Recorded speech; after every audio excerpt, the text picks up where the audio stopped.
Eh bien, bonsoir frères et sœurs, bonsoir chers amis. Nous sommes heureux de vous retrouver une nouvelle fois pour un moment que nous allons passer autour de la parole de Dieu et puis aussi en prière. De là où nous sommes, chez nous, le Seigneur forcément est là avec nous et nous entend aussi, il nous répondra. Nous allons donc présenter ce temps au Seigneur justement et puis le louer courtement avant d'entendre la parole de Dieu et prier ensemble. Prions. Seigneur, que chaque jour, nous puissions nous rappeler l'infinie grandeur de ta puissance que tu as manifestée dans la résurrection de ton Fils et qui nous assure, Seigneur, non seulement ta protection et ton amour, mais aussi ta guidance, les certitudes que tu vas pourvoir à nos besoins et surtout que ce monde continuera d'entendre cette bonne nouvelle de l'Évangile. Nous prions donc que nos prières soient remplies de foi, remplies de certitude, puisque tu veilles sur ta parole pour l'accomplir.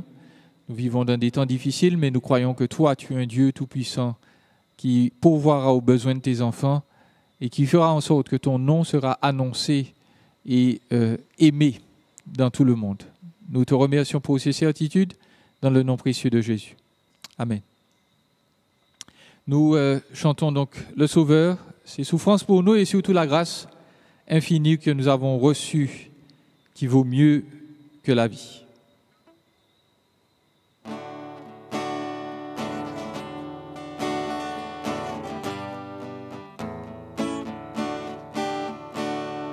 Divin Sauveur, toi qui viens sur la terre pour y mourir sur une infâme bois.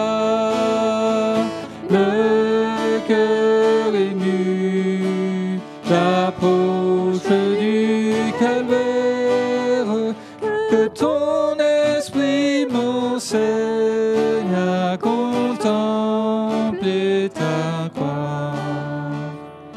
Ta grâce infinie vaut mieux que la vie, mon cœur s'attache à toi pour te suivre avec toi.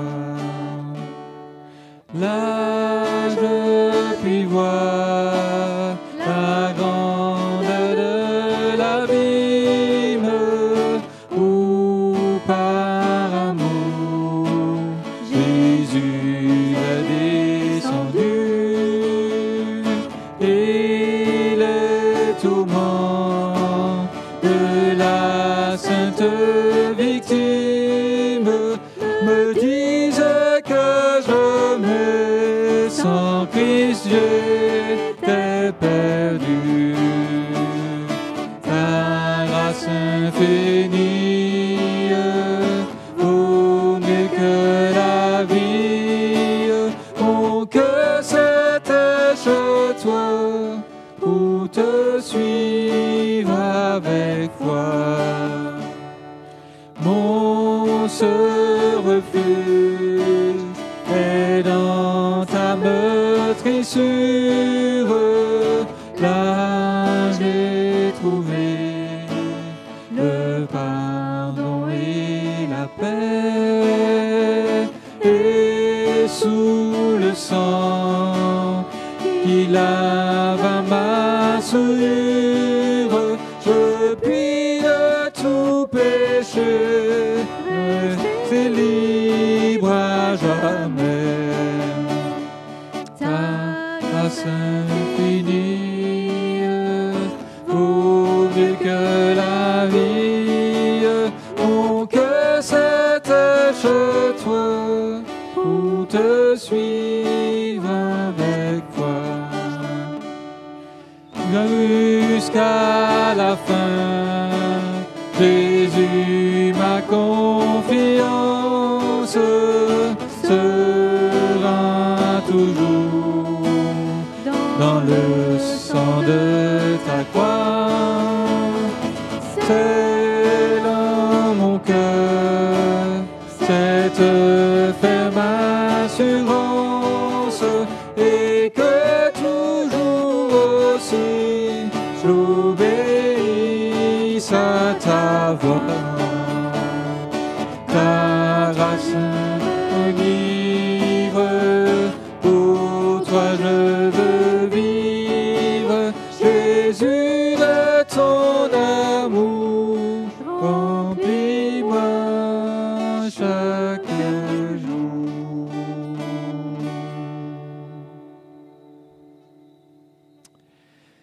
Amen. Le Seigneur nous appelle donc à s'éveiller et dans ces temps qui sont les derniers, à continuer d'annoncer son merveilleux évangile. La voix de Christ nous appelle.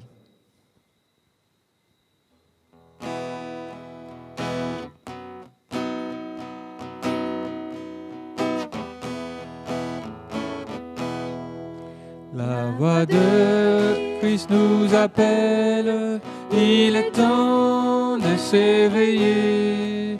La moisson est vaste et belle, qui veut pour moi travailler. C'est ton sauveur, oh mon frère, dont l'appel s'adresse à toi. Réponds-lui d'un cœur sincère, me voici, maître, prends-moi. Sans franchir les mers bruyantes, tu peux annoncer Jésus, que d'âmes insouciantes, de cœurs souffrants et perdus, autour de nous l'œuvre est grande, mais petite est notre foi. À Jésus qui nous commande, répondons, Maître de moi.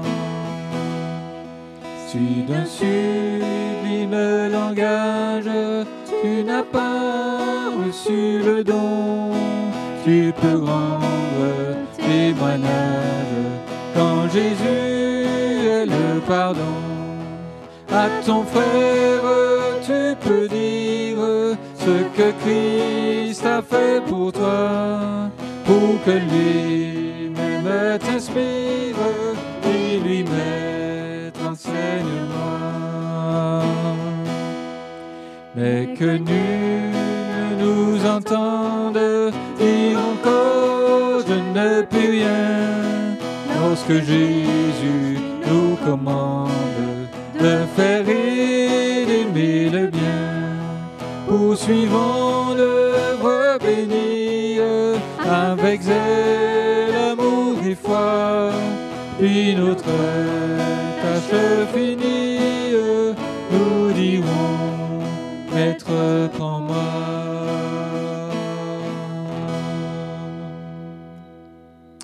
Amen. Que le Seigneur nous bénisse par sa parole. Frères et sœurs, bonsoir, et amis qui nous suivez sur Internet, soyez les bienvenus pour ce nouveau temps d'études bibliques. Et nous prions que ces moments puissent servir à l'édification de notre foi commune.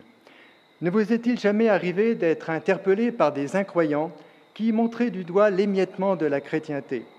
Comment voulez-vous, disent-ils, que nous accordions du crédit à l'Évangile et qui affirme que Dieu est amour quand vous êtes dispersés en factions diverses et souvent antagonistes, doctrine contre doctrine, tradition contre tradition. Cette interpellation venant des incroyants ne nous affecte guère outre mesure.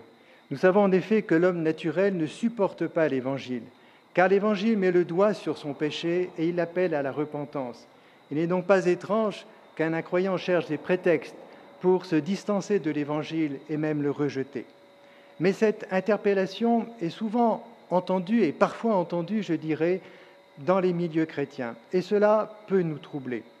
En effet, comment ne pas être sensible au scandale de nos divisions, pour reprendre une expression chère au mouvement œcuménique? Comment ne pas être sensible, comment ne pas être affecté par la contradiction, j'ajoute apparente, entre l'émiettement de la chrétienté d'une part et l'amour qui unit et qui doit nous réunir dans un seul corps et qui est l'objet de la prière du Seigneur avant de souffrir. Il peut être alors tentant de conclure, et j'ajoute certainement trop rapidement, que l'attachement à ce que nous estimons être la sainte doctrine n'est peut-être pas si important que cela et que la priorité devrait être donnée à un amour consensuel, c'est-à-dire rassembleur. Que penser de cela et comment répondre à une telle interpellation? C'est ce que nous essaierons de voir ensemble dans le cadre de notre méditation. Le titre que j'ai donné à cette méditation est volontairement provocateur. La doctrine divise, l'amour unit. Mais j'ai ajouté une question. Ai-je bien compris? Notre méditation comporte deux parties principales. La première que nous verrons ce soir, car le temps imparti ne nous permettra pas de voir l'ensemble de l'étude. La partie 2, nous la verrons la prochaine fois, le mois prochain. La première partie, je l'ai intitulée « Qu'est-ce que la doctrine biblique ?» ou la saine doctrine, et je développerai 3 sous-points. La saine doctrine est-elle distincte de l'Évangile? Deuxièmement, qu'est-ce que finalement la saine doctrine? Et troisièmement, pourquoi l'attachement à la saine doctrine est-il une priorité spirituelle? Dans la deuxième partie, je l'ai intitulée « L'amour de Dieu est-il un amour œcuménique, c'est-à-dire consensuel ?» Et nous aurons 2 points. Le premier, je dirai quelques mots de l'œcuménisme, et le deuxième point, le point principal, qu'est-ce que l'amour véritable selon l'Écriture? Voyons donc ce soir la première partie, qu'est-ce que la doctrine biblique ou la saine doctrine?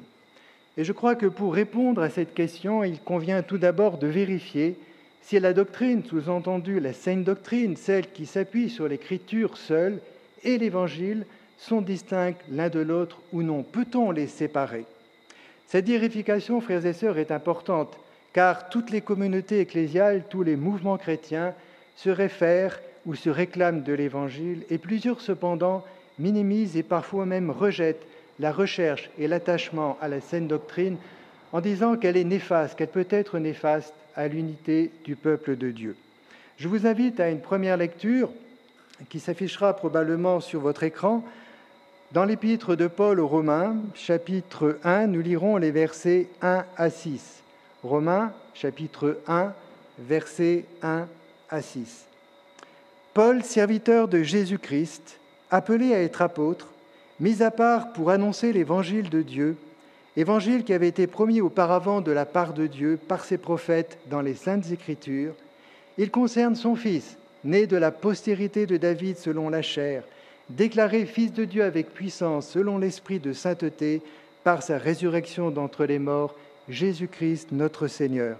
Par lui, nous avons reçu la grâce et l'apostolat pour amener en son nom à l'obéissance de la foi tous les païens, parmi lesquels vous êtes vous aussi, parmi lesquels vous êtes, vous qui avez été appelés à Jésus-Christ. Et un deuxième texte dans la première lettre de Paul aux Corinthiens, au chapitre 15, et nous lirons les versets 1 à 4. 1 Corinthiens, chapitre 15, les versets 1 à 4. Je vous rappelle, frères, l'évangile que je vous ai annoncé, que vous avez reçu, dans lequel vous avez persévéré et par lequel vous êtes sauvés, si vous le retenez dans les termes où je vous l'ai annoncé. Autrement, vous auriez cru en vain. Je vous ai annoncé avant tout, comme je l'avais aussi reçu, que Christ est mort pour nos péchés selon les Écritures. Il a été enseveli, il est ressuscité le 3e jour selon les Écritures, et il est apparu à Céphas, puis aux 12. Vous remarquez que dans ces 2 textes, Paul met en relation l'Évangile et l'Écriture. Que pouvons-nous déduire de ces textes? Tout simplement que l'Évangile n'a pas surgi du néant, il n'a pas commencé à la venue du Seigneur il y a 2000 ans, il n'est pas un message nouveau, un message original. L'Évangile plonge ses racines dans les Saintes Écritures. Il est l'accomplissement des promesses que Dieu a faites sous l'Ancienne Alliance et même bien avant le don de la loi au Sinaï. En effet, dès la chute, l'Éternel annonce en Genèse 3,15, vous connaissez certainement ce passage, cette promesse, où Dieu dit « Je mettrai inimitié entre toi et la femme », il s'adresse au serpent, « entre ta postérité et sa postérité. Celle-ci t'écrasera la tête et tu lui blesseras le talon. » On appelle communément cette promesse le proto-évangile, avant l'évangile. Cette postérité qui vaincra le diable et qui apportera le salut, nous le savons, c'est Jésus-Christ. Ainsi donc, pour comprendre l'évangile, pour saisir le plan de salut de Dieu, il nous faut commencer par l'étude des Saintes Écritures, et ceci dès le livre de la Genèse. car le plan de salut de Dieu est le fil conducteur de toute la révélation, de la Genèse jusqu'à l'Apocalypse. Paul annonce dans notre texte, dans Romains que nous avons lu, que l'évangile de Dieu concerne son Fils, né de la postérité de David selon la chair, et déclaré Fils de Dieu avec puissance par ses résurrections d'entre les morts. Christ est ainsi au centre de l'évangile. Paul écrit aussi qu'il est issu de la postérité de David. Il appartient donc à sa lignée royale. Qui était David ? Quelles sont les promesses qui se rattachent à son règne, à son royaume et à sa descendance ? C'est important de le comprendre. Paul ajoute dans Romains 5, verset 12, ne le cherchez pas, mais je vous cite la référence, et en particulier à partir du verset 14, il dit qu'Adam, le premier homme, est une figure de celui qui devait venir, c'est-à-dire Christ, appelé le nouvel Adam, le père de la nouvelle postérité promise, celle selon l'esprit et non selon la chair. Christ est donc aussi au centre de l'Ancien Testament. Les chefs religieux de la nation d'Israël avaient bien compris la nécessité de l'étude des textes sacrés. En effet, Jean, dans son évangile au chapitre 5, verset 39, rapporte cette parole du Seigneur aux leaders du peuple. Je lis ce passage. « Vous sondez les Écritures parce que vous pensez avoir en elles la vie éternelle. Ce sont elles qui rendent témoignage de moi, et vous ne voulez pas venir à moi pour avoir la vie. » Les chefs religieux, au temps de Jésus, avaient une haute considération de l'Écriture. Ils savaient qu'elle était source de vie, mais ils l'étudiaient de manière purement intellectuelle, voire mécanique, rituelle. Ils pensaient avoir la vie sur le principe d'œuvre méritoire et dans le cas présent, en s'appuyant ou en faisant valoir le travail d'érudition et de mémorisation qu'ils accomplissaient au travers de leur lecture et de leur étude de l'Écriture. En agissant ainsi, ils s'aveuglaient sur l'état de leur propre cœur. Ils se considéraient justes à leurs yeux parce qu'ils étaient religieux. Et cette illusion fatale les rendait incapables de voir dans l'Écriture Christ, le vrai Christ, le Sauveur dont ils avaient besoin. C'étaient des aveugles qui conduisaient d'autres aveugles. Le péché aveugle. Il aveuglait les pharisiens, mais il aveugle aussi tous ceux qui sont de l'Écriture sans humilité, avec la conviction qu'ils peuvent en être les juges, qu'ils peuvent définir par eux-mêmes ce qu'il faut croire. C'était le péché, ça a été le péché de nos premiers parents. Adam et Ève ont choisi délibérément de devenir autonomes par rapport à Dieu et d'interpréter finalement par eux-mêmes les commandements de Dieu et ils les ont relativisés. Jacques nous rappelle dans sa lettre au chapitre 1, au verset 22, ceci. Il dit « Mettez en pratique la parole et ne vous bornez pas à l'écouter en vous trompant vous-même par de faux raisonnements. Ceux qui réduisent l'Évangile à l'amour ou qui prônent l'amour au détriment de la vérité objective de l'Écriture démontrent par là qu'ils n'ont pas compris leur état de mort spirituelle. Ils pensent pouvoir aimer avec leur bonne disposition, mais c'est impossible à cause du péché. Il faut d'abord régler la question du péché pour pouvoir aimer. Et nous en parlerons dans la deuxième partie de notre méditation le mois prochain. Je voudrais aussi vous citer pour mémoire l'épisode des pèlerins d'Emmaüs dans l'évangile de Luc au chapitre 24. Le Seigneur dit « Ô homme sans intelligence, ne fallait-il pas que le Christ s'ouvre ces choses et qu'il entre dans sa gloire ?» Et commençant par Moïse et par tous les prophètes, il leur expliquait dans toutes les Écritures ce qui les concernait. Dans toutes les Écritures. Ainsi donc, nous pouvons affirmer que la promesse d'un libérateur, c'est-à-dire la bonne nouvelle du salut, remonte au commencement, et ceci dès la chute, et je dirais bien avant la chute, dans les temps éternels, quand le Seigneur s'est engagé à être envoyé par le Père pour notre salut. Ensuite, que l'Évangile est présent dans toutes les Écritures. Il n'est pas un message distinct, un message original, un message nouveau. Ensuite, que Christ est au centre, non seulement de l'Évangile, mais de toute l'Écriture, et que si nous voulons le connaître et apprendre de lui, eh bien nous devons sonder les Écritures, nous devons nous laisser sonder par toutes les Écritures, comprendre son enseignement et l'accepter bien sûr dans nos cœurs. Il n'y a donc pas de dissociation, de distinction entre l'Évangile et l'Écriture, entre l'Évangile et l'enseignement ou la doctrine du salut contenu dans l'Écriture. L'Écriture est centrée sur l'Évangile et l'Évangile est centré sur Christ. Pour connaître Christ, le Sauveur, pour comprendre le plan de salut de Dieu, pour vivre selon la volonté de Dieu, il nous est nécessaire d'étudier les Écritures pour en saisir la doctrine qui va nous mener au salut.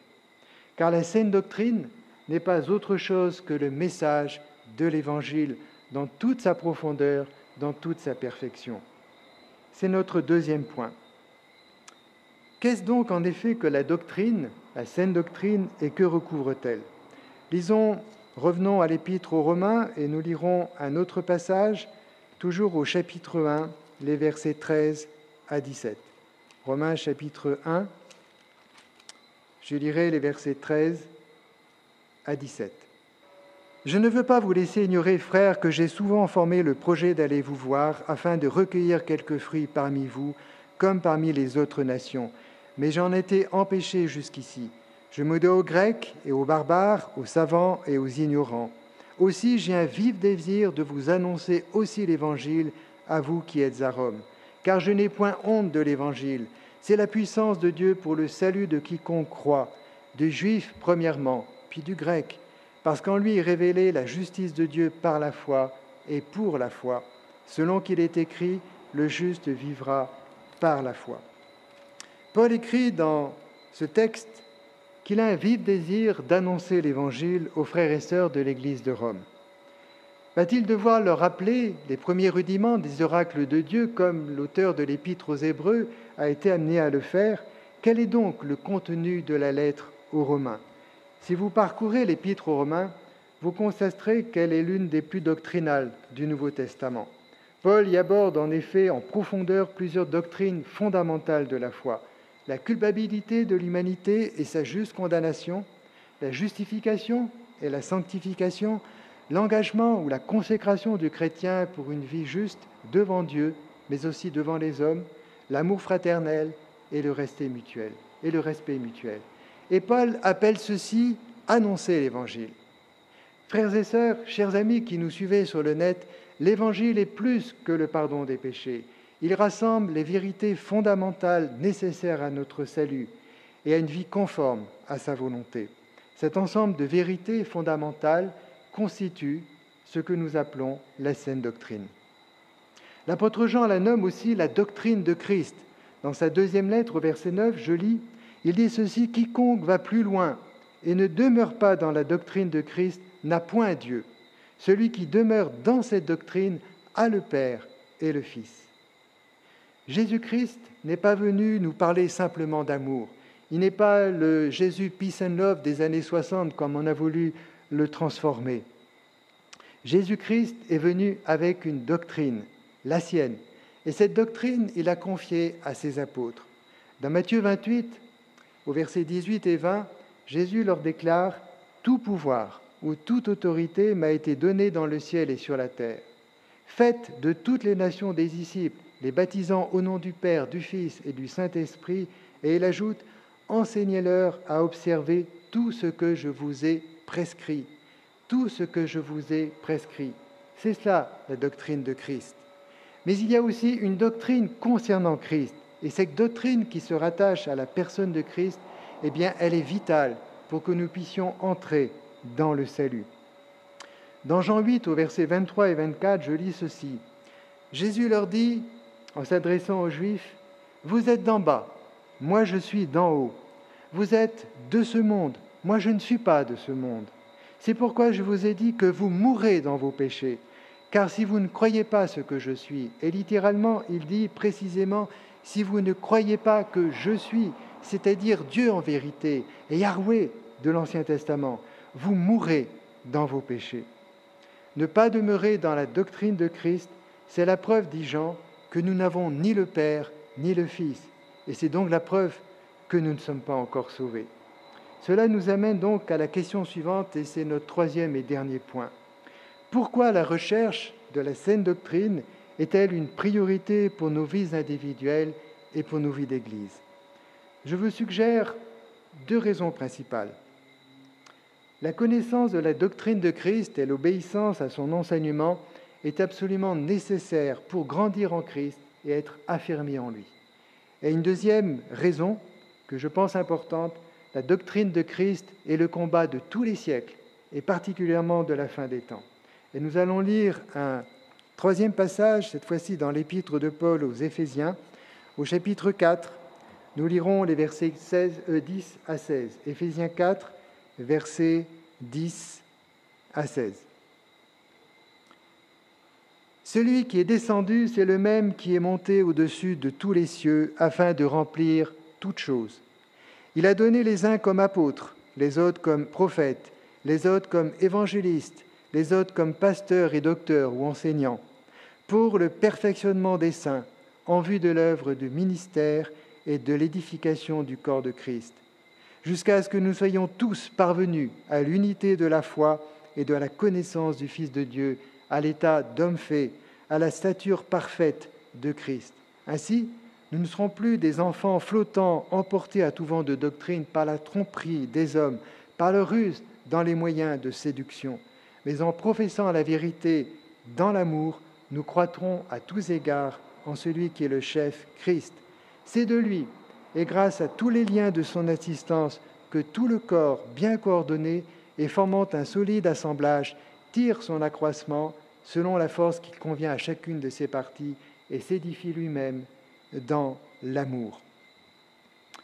Notre conversion à Christ n'est pas un aboutissement, mais elle est le début d'un chemin spirituel qui mène vers la maturité et vers la gloire de Dieu. Bien que notre conversion soit l'œuvre parfaite du Seigneur, qui nous tient dans sa main et que rien ne pourra nous séparer de son amour, qui nous gardera jusqu'au bout du voyage et qui nous fera entrer par les portes dans la cité céleste, notre vie chrétienne ici-bas se vit dans une tension souvent rappelée par nos pasteurs, le fameux « déjà » et le « pas encore ». Nous sommes sauvés en espérance.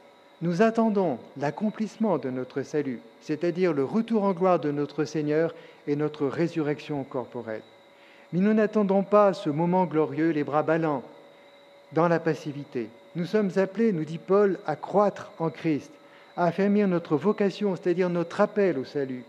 Dieu nous donne pour cela le vouloir et le faire, et c'est son bon plaisir. Et cette croissance nécessaire passe par l'enseignement de la parole de Dieu et bien sûr sa mise en pratique, non pas n'importe comment, mais dans l'amour. Cette croissance, vous le remarquez dans le texte que nous venons de lire, se fait à la fois sur le plan individuel, mais aussi sur le plan collectif, celui de la communauté locale. Si nous négligeons l'enseignement du Christ, nous courons le risque d'être des jouets d'hommes malfaisants, de faux docteurs qui chercheront à troubler les plus fragiles, à déstabiliser leur foi, à les entraîner subtilement dans des courants dérivants. Nous devrions tous désirer être des théologiens.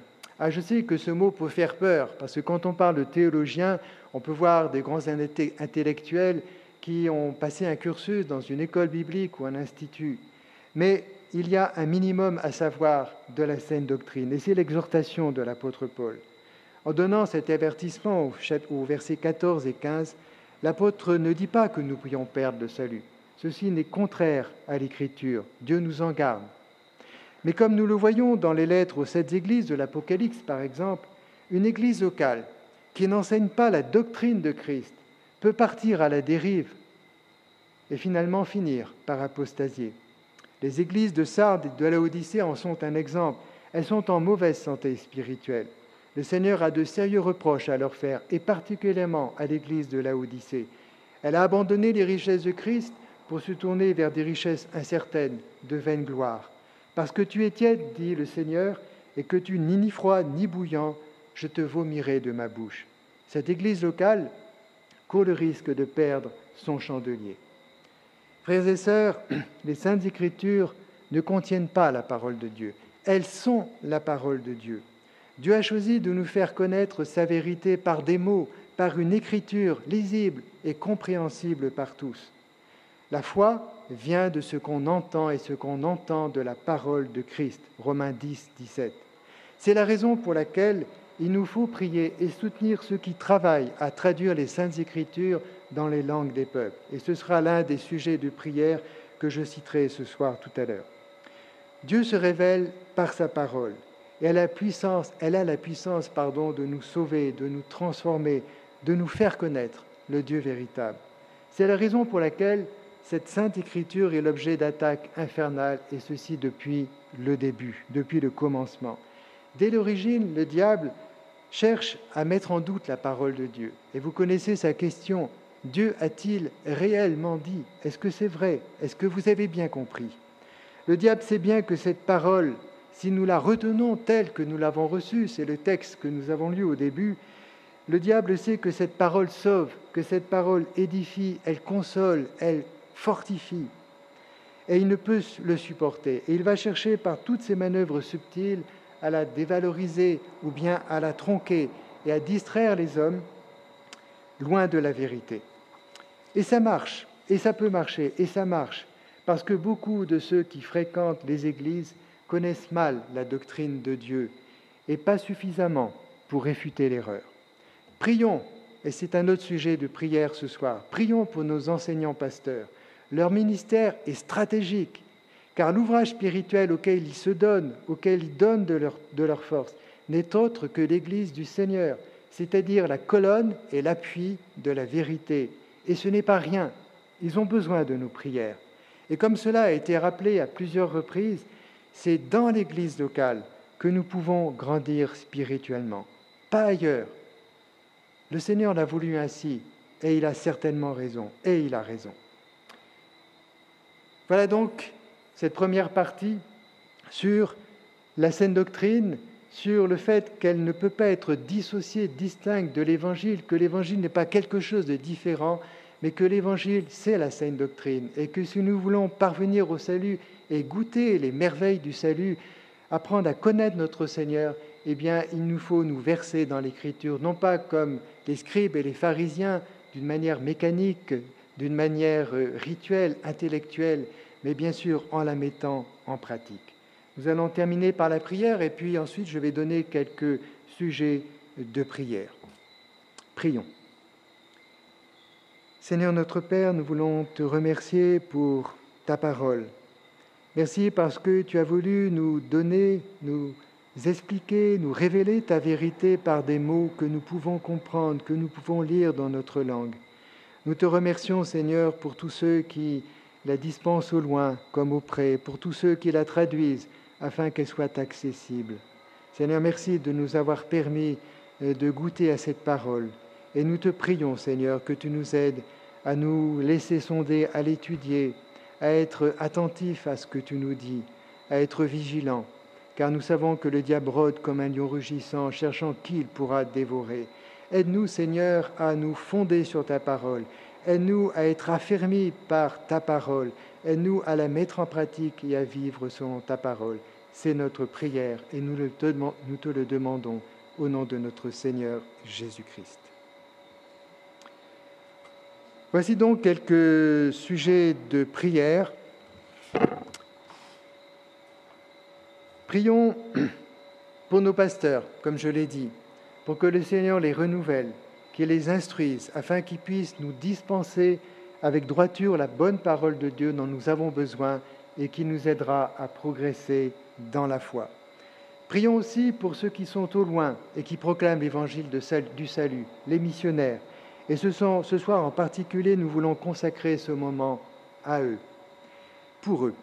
Prions pour que le Seigneur soutienne et bénisse le travail qui se fait en Côte d'Ivoire avec la famille Short.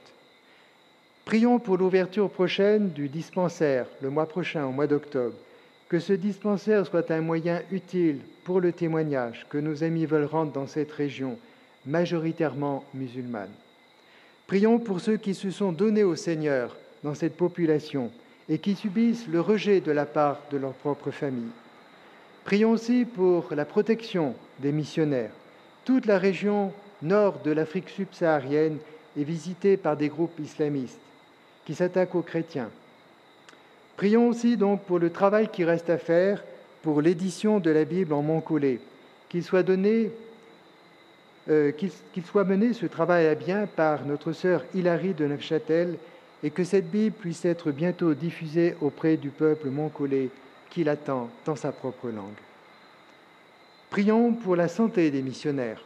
Ils sont exposés, que le Seigneur les soutienne, ils sont éprouvés, qu'ils puissent poursuivre leur œuvre et transmettre le flambeau aux frères et sœurs de là-bas. Prions enfin pour les chrétiens persécutés, et notamment en Érythrée, un pays qui est proche, qui touche l'Éthiopie et au Vietnam. Je ne peux pas en dire plus, mais je mettrai dimanche un feuillet qui donnera des détails. Je le mettrai au fond et sur ce feuillet de prière, j'ai noté mon adresse courriel. J'invite ceux qui souhaitent connaître ces sujets de m'en faire la demande. Que le Seigneur nous aide donc à être persévérants dans les prières et qu'il bénisse ce moment que nous allons passer en famille à la maison. Nos frères et sœurs qui sont au loin en ont besoin, tous ceux que j'ai nommés ont besoin et ils comptent sur nous. Que le Seigneur soit glorifié et soit béni. Amen.